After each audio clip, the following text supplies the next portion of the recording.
Hello guys, good morning. Ito na yung resulta ng bodega namin. Nagwawashing na kami sa tank top. Andito yung mga tropa para maging maayos. Ito si Peter. First time ko makasama na Peter na namimitura sa bodega.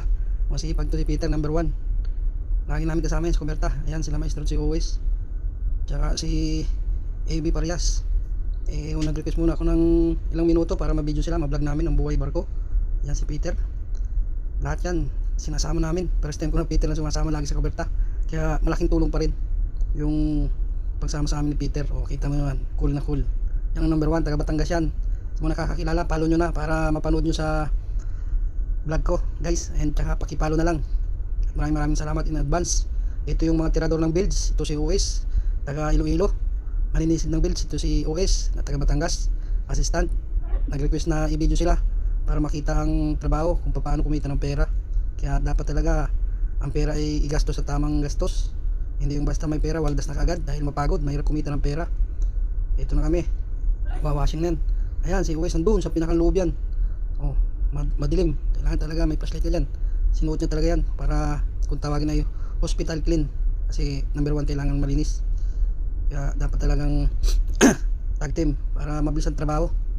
Kaya yung mga nasa lupa dyan, tingnan nyo naman yung buhay seaman. Malaki sa sahod pero bugbog sa trabaho. At ito na kami. Ang resulta ng paglilinis, pa-approach na kami sa Argentina.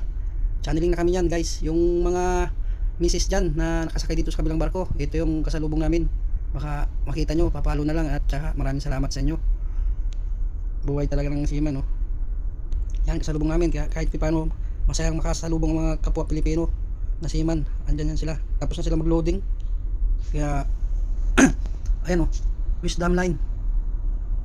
Yan yung barko, baka nakakakilala ng mga asawa dyan na nakasakay. Shout out sa inyo lahat dyan sa kasalubong namin na barko, sa mga lahat ng Pilipino dyan at sa ibang lahi.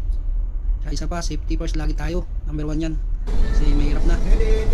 Ito na yung Peter yung tropa ni JB sa segundo. Nag-request na i-vlog ko raw para makita sila dito sa bridge. Kaya mag-video din tayo. Ito yung mga waiting na sa mga surveyor kasi pumasok na sila. Ayan na sila, nakapila na, waiting na yan.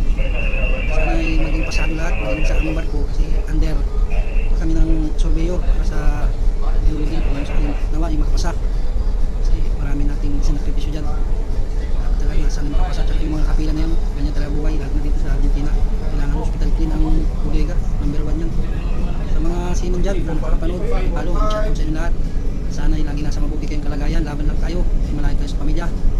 So sa ating mga seaman, number 1, safety first, para sumakay tayo ng buo, umuwi tayo ng buo. Sa mga sa lupa, yung pera natin kinikita ay sana gastusin ang nasa tama dahil lubog pamis ang puhunan namin dito.